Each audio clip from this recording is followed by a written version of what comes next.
Today's recipe calls for some burrata. Gonna show you how to make a crazy simple pasta dish that has cheese and tomatoes and garlic. It's very easy to slap together and it's gonna be super tasty. So with that said, let's get started. The first thing we need to do to make one of my new favorite pasta dishes is prep our veggies out. We'll start by dicing an onion. We're going to be using half of a small yellow onion. If you don't have a random half lying around, snag one. Then cut the top off, which is the opposite end of the hairy side. Then cut it in half. Choose what half you think looks best, and then peel all the paper skin off. Then cut small sections that are about 1/8 inch thick from side to side. Make your sections as close to the root as possible. Once you have achieved that, give the goods a quarter turn. Now cut the veg from front to back into the same small sections as before, making the onion into a small dice. The reason why we leave the root end on is because when we cut the onion, the root will hold things together, making it much easier to cut. Wipe the tears away and set this aside so we can move on to the next thing. Following that, collect 6 medium to large sized garlic cloves. Cut the tops and bottoms off each piece. Peel the paper skins off each clove. Now that you have Nike vampire repellent, thinly slice the garlic cloves into chips. Slice things as thin as you can without nicking your little fingies. Do your best to make things the same thickness so we can achieve the best cook. The last thing we need to cut is 10 to 12 basil leaves. Should be roughly 0.2 ounces or 6 grams worth of this stuff.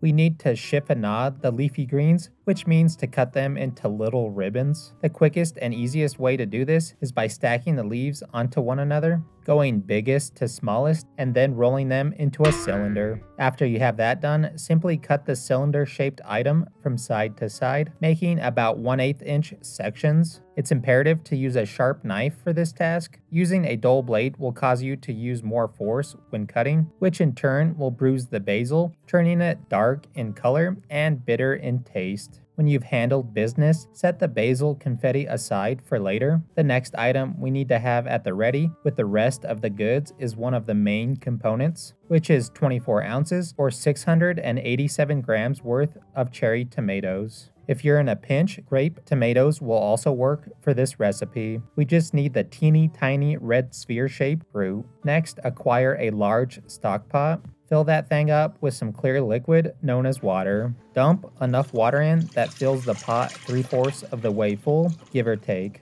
Now add the other natural resource known as coarse ground kosher salt. Sprinkle in a decent amount of salt into the pot. Why we're adding so much is because this is the only time we'll be able to season the pasta on its own. Snag the pot of salty water and gently toss that thing over a heating source. We need to bring the pot of water up to a boil. To speed up the process, toss a lid atop. This will help trap the heat and steam, causing the water temp to raise a little faster. Crank the heat up to high. Allow the water to come up to a rolling boil. While that is doing its thing, you can decide what type of pasta to choose. I'm going to be using bucatini. I really love this pasta shape. I like that it's hollow, which gives it a really nice texture, and it's a good eating experience. If you're not able to find this shape, spaghetti, long fusilli, tagliatelle, or any type of long shaped pasta will work. Whatever carb you decide to choose, you'll need to use 12 ounces or 340 grams of pasta. Snag a liquid measuring device. To that, add some liquid fat. Measure out a 1/4 cup or 59 mils of a good quality olive oil or a good quality neutral tasting oil.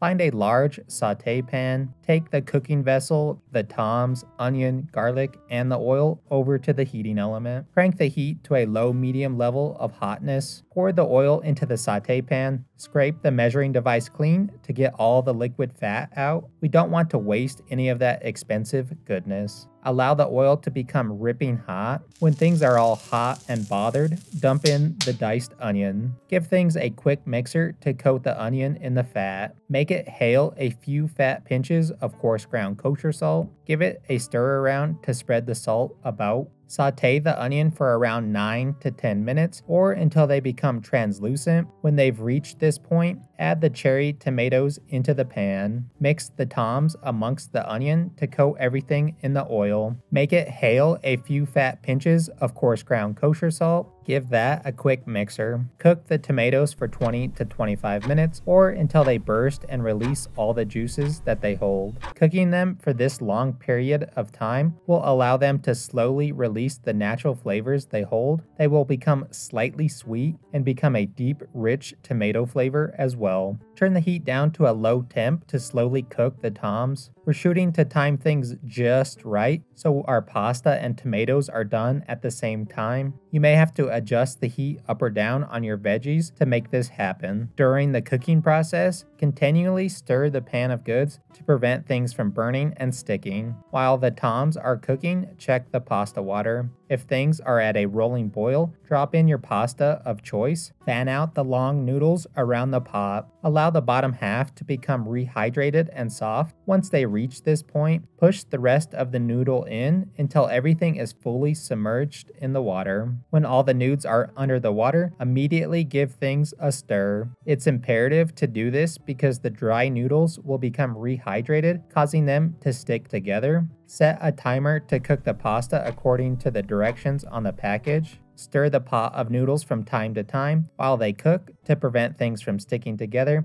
and to prevent them from sticking to the bottom of the pot. While the noodles are cooking, don't forget to check on your sauté pan of goods. You'll notice the tomatoes are starting to burst with all them juices. Continue to cook all of the goods until the timers go off. When the buzzer rings for the pasta, pull a piece out and give it the texture test. It should have the perfect al dente texture, meaning it's mostly soft but still has a little bite to it. The directions on the package for the cook time should give you this perfect texture. If everything is good to go, we need to strain and drain the noodles. Before we do that, save about 1 cup or 236 mils of pasta water back to the sauté pan. Before we add the noodles, we need to do a few more steps. Part the tomato seed, then add the sliced garlic in. Cook the cloves for 30 to 40 seconds or until things become fragrant in smell. Once the air has become delicious smelling, mix everything into one giant mess. Shift all the goods to one side of the pan. Sprinkle in half a teaspoon of red pepper flakes. Dry toast the spice for a few seconds or until the air becomes spicy.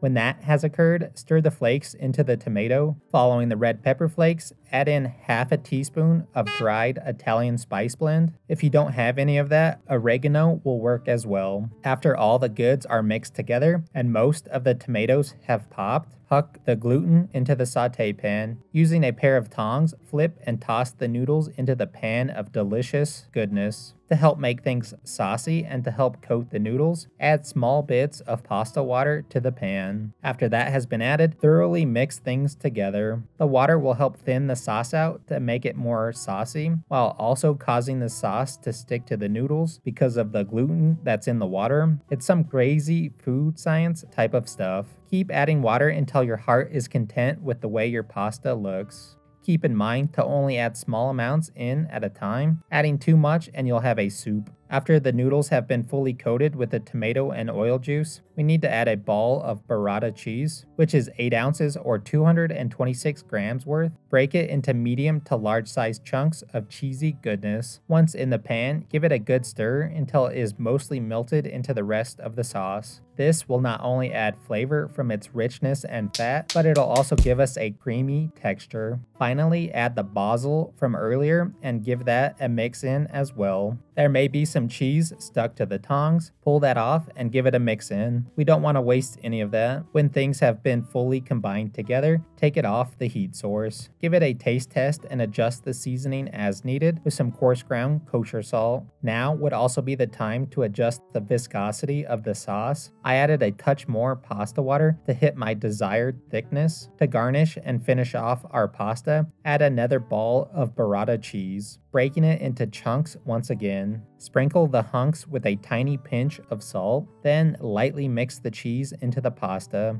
Snag a few basil leaves and tear them into a few pieces for garnish. This will make things look extra bougie looking. I didn't bother plating this up because it was so good I ate it straight out of the pan. You can have some manners and be an adult about it and put it into a bowl or eat it straight out of the pan like I did, or do whatever your little heart desires. Whatever you decide to do, just enjoy. Alright, now that our pasta dish is done, let's give it the old taste-a-roo. So looking at it, came out looking super dang good. That sauce looks nice and creamy and has that pinkish red color to it. Then we get that bright green from our basil. And there's that pop of white from our burrata cheese. The noodles look like they've been cooked perfectly and they're going to be nice and al dente. Then you can see all those little garlic chips in there and those little bursted tomatoes to make it look extra tasty. Overall, it looks super delicious, and this was a bad idea to leave it in the pan because this is really heavy and I'm not that strong. So anyways, let's give it a shot. It's heavy. Let's take my time and get a sweet bite though, even though it's heavy.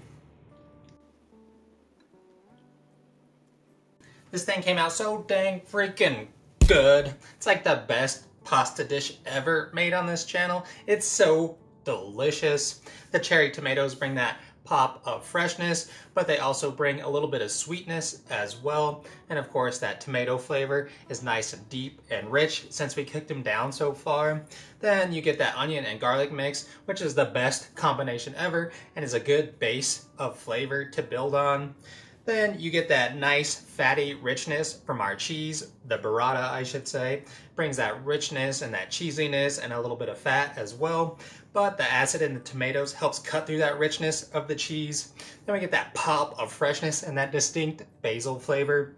We get a little spiciness from our red pepper flakes, and also in the faint background is that Italian spice mix that we added, which is nice and really rounds everything out.